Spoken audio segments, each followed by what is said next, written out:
मस्त होंगे और अपने एग्ज़ाम की तैयारी नहीं दोस्तों, ये जो बचे हुए दिन हैं, इस बचे हुए दिन में तैयारी नहीं, प्रैक्टिस पे फोकस करिए। प्रैक्टिस ही आपको सिलेक्शन दिलाएगा। सिलेक्शन चाहिए तो प्रैक्टिस पे फोकस करिए दोस्तों। कोई इधर उधर की बातों में आपके समय को बर्बाद नहीं करेंगे। आप सभी के सामने है प्रीवियस ईयर एग्जाम का पहला क्वेश्चन। उससे पहले आज के सेशन में दोस्तों क्वाड्रेटिक इक्वेशन के 4 क्वेश्चन रहने वाले हैं, नंबर सीरीज के 3 क्वेश्चन रहने वाले हैं और सिंप्लीफिकेशन के 3 क्वेश्चन रहने वाले हैं। कोई इधर उधर की बातों में समय बर्बाद नहीं करेंगे। आप सभी के सामने क्वाड्रेटिक इक्वेशन का पहला क्वेश्चन, इसको सॉल्व करिए। चलिए कम समय दीजिएगा और इस कम समय में आप अपने आप को ये प्रूफ कर सकते हैं, ये प्रूफ जरूर कर सकते हैं कि अगर जिनका साइन टेबल एकदम बेसिक से क्लियर है, समझ रहे हैं। चलिए दोस्तों, घबराने की आवश्यकता नहीं है, हो जाएगा, आप कर सकते हैं और आपके अंदर जुनून है। चलिए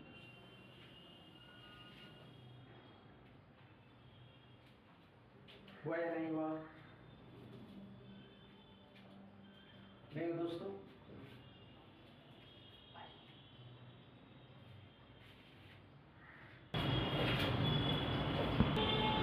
चलिए दोस्तों, हुआ या नहीं हुआ? कम समय में बोले थे करने के लिए, समय तो कम ही दीजिए, हमेशा याद रखिए। आइए दोस्तों, क्या करो दोस्तों, ध्यान से देखिए। x के दोनों साइन क्या दोस्तों, प्लस के माइनस के, तो ये साइन माइनस, ये प्लस हो जाएगा। 128 से 24 लाना है तो कैसे करिएगा?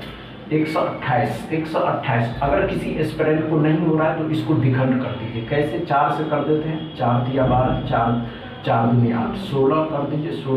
16 दूनी 32 और 4, तो 4 दूनी 8 और 16, 16 8 128, 16 और 8 24, 16 और 8। वाई में क्या करा, ध्यान से देखेंगे, साइन माइनस प्लस है तो दोनों साइन प्लस के हो जाएंगे। 153 है, 17 9 में 153, 17 और 9, 17 9 26, 17 और 9 153। अब कंपेयर करेंगे, ध्यान से देखिएगा। कंपेयर में बच्चे गलती करते हैं, x को y के साथ कंपेयर करेंगे। 17 और 9 दोनों प्लस का है तो 9, 16 और 9 दोनों से बड़ा होगा तो y ही बड़ा है। ये माइनस है तो माइनस से प्लस वाले ही बड़े होंगे। 8 है, यहाँ 17 और 9 है तो 17 और 9 बड़ा होगा, 8 छोटा होगा तो यही बड़ा है। x लेस देन y, या हम कह सकते हैं y मोर देन x। क्या समझ में आया दोस्तों पहला क्वेश्चन? कोई प्रॉब्लम नहीं। दूसरा क्वेश्चन सॉल्व करें, कम समय में सॉल्व करके बताइए, देखते कर पाते या नहीं कर पाते। आसान है करना, बड़े फैक्टर भी निकालना बता चुके हैं, छोटे फैक्टर भी निकालना बता चुके हैं।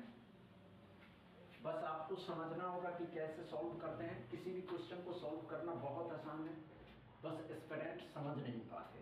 समझिए किसी चीज के बारे में, कोई वस्तु अगर क्या कह रहा है, और क्वाड्रेटिक इक्वेशन बहुत आसान है निकालना। भाई मेरे सिलेक्शन लेना है तो इसकी तो प्रैक्टिस करके जाइए।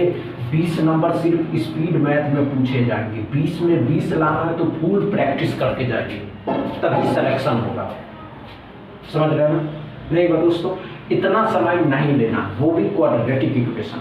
आइए दोस्तों, x के दोनों साइन प्लस के हैं तो साइन चेंज होता है, दोनों साइन माइनस का हो जाएगा। 4 से 6 लाना को हो सकता है, नहीं होगा। आगे वाले नंबर के साथ गुना करिए तो 4 दूनी 8 हो जाएगा, तो 4 और 2 6 भी होता है, 4 और 2 हो जाएगा, दोनों माइनस के हैं। ध्यान से देखेंगे इसमें y में क्या पड़ा, प्लस का माइनस का, तो ये माइनस ये प्लस का हो जाएगा, तो 10 से 7 लाना है, तो ये तो समझते 5 और 2। अब कंपेयर करेंगे। कंपेयर से पहले यहाँ के फैक्टर में, इक्वेशन में 2 आगे में यहाँ नहीं है तो इसको इसके बराबर करने के लिए इसको 2 से गुना करना होगा। 2 से इसके फैक्टर में मल्टीप्लाई कर दीजिए। जब मल्टीप्लाई कर दिएगा तो ये 10 हो जाएगा और ये 4 हो जाएगा। कंपेयर बहुत बच्चों को परेशान करता है। x को y के साथ कंपेयर करेंगे, प्लस वाला है तो ये दोनों से बड़ा होगा, माइनस में जो जितना छोटा वही बड़ा, तो ये प्लस का माइनस का 10 है, ये दोनों 4 और 2 है, तो साइन उल्टा हो गया। साइन उल्टा होते ही आंसर CND हो जाएगा। क्या समझ में आया दोस्तों दूसरा क्वेश्चन? इसमें कोई प्रॉब्लम नहीं, एकदम डाउट क्लियर रहा। तीसरा क्वेश्चन सॉल्व करिए। चलिए दोस्तों, अच्छा सॉल्व करिए तीसरा क्वेश्चन। हुआ क्या? बहुत आसान है करना, बस एस्पिरेंट कर नहीं पाते, समझ रहे हैं? एस्पिरेंट को समझना होगा कि अगर हम किसी इक्वेशन के क्वेश्चन को सॉल्व करना चाहते हैं तो मेरे लिए फायदे होनी चाहिए या नहीं होनी चाहिए, हमें नंबर गेन करना है या हमें इस एग्ज़ाम को क्वालिफाई करना है, तो स्पीड मैथ और DI ये दोनों ही हमारा बेड़ा पार कर सकता है। ये बात आप अपने माइंड में सेट कर, तभी जाके आपका सिलेक्शन होगा, नहीं तो नहीं होगा। समझ रहे हैं? चलिए, हुआ या नहीं हुआ? नहीं हुआ दोस्तों? आइए ध्यान दीजिए, साइन सबसे अहम होता है। अब इसको सॉल्व करना है। इसका बहुत से एस्पिरेंट गलती भी करते हैं, लेकिन नहीं, x के यहाँ दो वैल्यू आएगी, एक प्लस का एक माइनस का, 3 और 3। समझ में आया क्या दोस्तों? y में चलिए, y के साइन क्या है दोस्तों? तो ये माइनस का, दोनों माइनस के हैं तो दोनों साइन बदल करके ये प्लस का हो जाएगा, ये माइनस का हो जाएगा। 12 से 7 लाना है तो 4 और 3। अब कंपेयर करना है, दोस्तों। कंपेयर करना बहुत कठिन है। क्या x को y के साथ कंपेयर करना है, तो ये प्लस का 3 है, इस 3 से बड़ा होगा, ये प्लस का माइनस का 3, ये प्लस का 3, लेकिन ये प्लस का 4 है तो ये बड़ा होगा। जैसे ही साइन उल्टा हुआ आंसर CMD लगा देना है। समझ में आया क्या नहीं दोस्तों? तीसरा क्वेश्चन एकदम डाउट क्लियर होते चल रहा है ना, समझ में आ रहा है ना? चौथा क्वेश्चन सॉल्व करिए। चलिए चौथा क्वेश्चन सॉल्व करिए।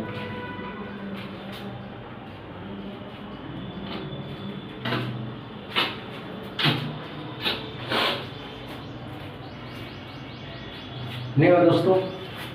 आइए, और ये क्वेश्चन, इस क्वाड्रेटिक इक्वेशन के क्वेश्चन का आंसर आप लोग कमेंट में जरूर बताइएगा।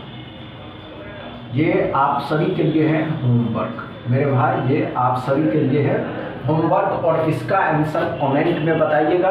आगे चलते हैं, 5वां क्वेश्चन सिंप्लीफिकेशन का है, इसको सॉल्व करिए। चलिए, घबराने की आवश्यकता नहीं है। चल चल चल चल चल चल। और सिंप्लीफिकेशन में इतना समय नहीं दिया जाना चाहिए, लेकिन आप लोग समय भरपूर ले रहे हैं। सिंप्लीफिकेशन में इतना समय नहीं देना है, ये बात क्यों नहीं आप लोग समझ रहे? समझिए, समझना होगा आप सभी एस्पिरेंट को कि सिंप्लीफिकेशन में समय नहीं लेना है। समझ रहे हैं? चलिए,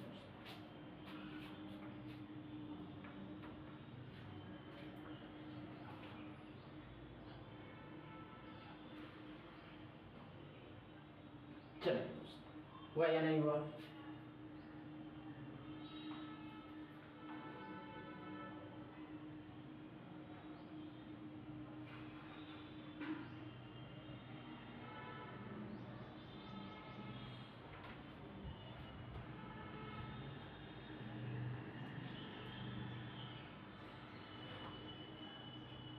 नहीं हुआ दोस्तों? आइए, सिंप्लीफिकेशन में इतना समय नहीं लेना है। अब ध्यान से देखेंगे इस पर, अच्छे से सॉल्व करेंगे। इसको करिएगा, पहले ऑफ का काम होता है तो 15 हो जाएगा, 15 से 15 कट गया तो 96 ही रहेगा। 4 इसमें से घटा दीजिएगा तो 14 हो जाएगा। 0 और 10 1 11 हो जाएगा। 110x बराबर। क्या समझ में आया क्या दोस्तों? 5वां क्वेश्चन कोई आंसर ही नहीं था, इसमें कुछ सॉल्व करने का था ही नहीं, पर छठा क्वेश्चन सॉल्व करिए। चलिए दोस्तों,